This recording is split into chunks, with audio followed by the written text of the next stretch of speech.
এই পুলিচবোৰ হাৰামি যাৰা গাঁৱত থাকিলে চেলুট মাৰিব আৰু বিপদত পৰিলে কটা খাৰ দিব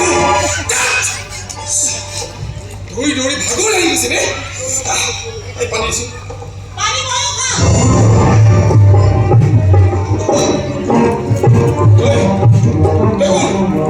আৰু ইয়াতে পানী খাব আৰু বিষ খুৱাব তোকে চেকন কৰিলে তুমি গলা দুটা পাৰ পাঁচ বাজুটো ঠিকনা মোক লাগে তোক খবৰ দে কাটাৰ তোমাকে ভালে ভালে চাই দেখা নাই বক্সাৰ মেডামৰ কেৰি কেঁচা মোৰ হাতৰ অৱস্থা তোৰ যে কি গতি হ'ব ৰে বাবা তোৰ ব্যৱস্থা মই পিছত কৰি আছো হ'ব তোক মই ভালকে ব্যৱস্থা কৰি আছো আগতে এই মই ব্যৱস্থাটো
পুলিচে কৰিব লাগিছিল সেই কাম আপুনি কৰিব অপৰাধীক শনাক্ত কৰিব অপৰাধ কৰিছো হাতটো মুক্তি নাপালে সকলো পুলিচ যদি আপোনাৰ নিচিনা হ'লহেঁতেন সিহঁতে এনেকৈ টপাই থাকিব নোৱাৰিলেহেঁতেন আইনৰ গুৰুঙেৰে যদি হাৰি যাব নোৱাৰে যদি লগত হাৰি যায় মই তামিলপুৰলৈ পঠিওৱাটো খাটাম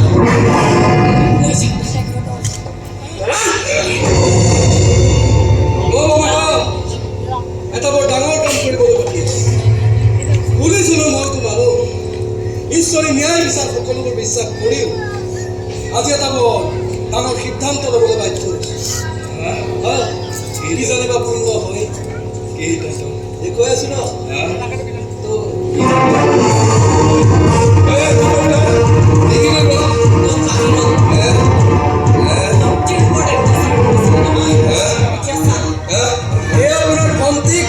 অত্যাচাৰ কৰিছে ইয়াত আপুনি বাপে খোৱাৰ ক্ষমতা নোহোৱা কৰি পেলাওক আৰু আপুনি যদি নোৱাৰে তেনেহ'লে চাওক এজন পুলিচে কেনেকৈ আইন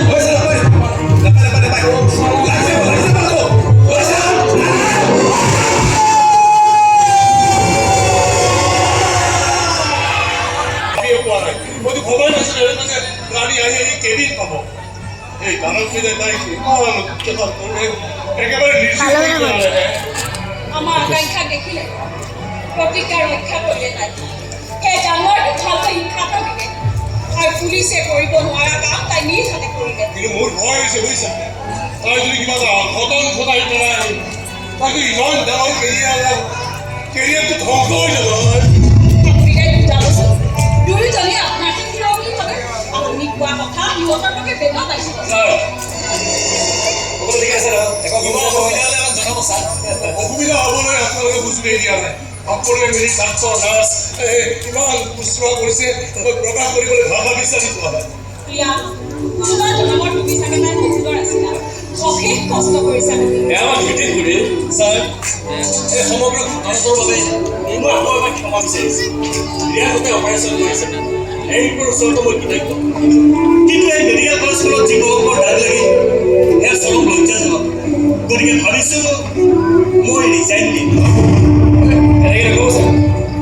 আপুনি ৰিজাইন দিলে মই নাথাকোঁ আপোনাৰ সহকৰ্মীসকলে ইমান কষ্ট কৰি আছে জানিবই আমাৰ ছাৰে এই ঘটনাটোক এটা গণ আন্দোলনৰ ৰূপ দিছে আৰু ছাৰে খবৰ লৈয়ে আছে অন্যায় মই কাহিনী সহ্য কৰি পোৱা নাই এতিয়া বাকী আছে MLA মুখত এই গোটেই ঘটনাটোৰ মাষ্টাৰ মাইণ্ড সি তাক কেৱল পইচা লাগে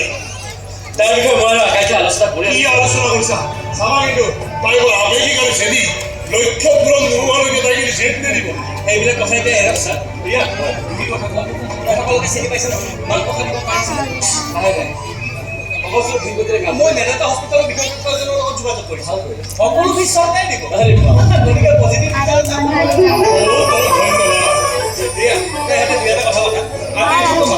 মুঠৰ ওপৰত মগজুটো সংগ্ৰহ কৰি যদি মগজু ফেল এভৰিথিং ইজ ফেল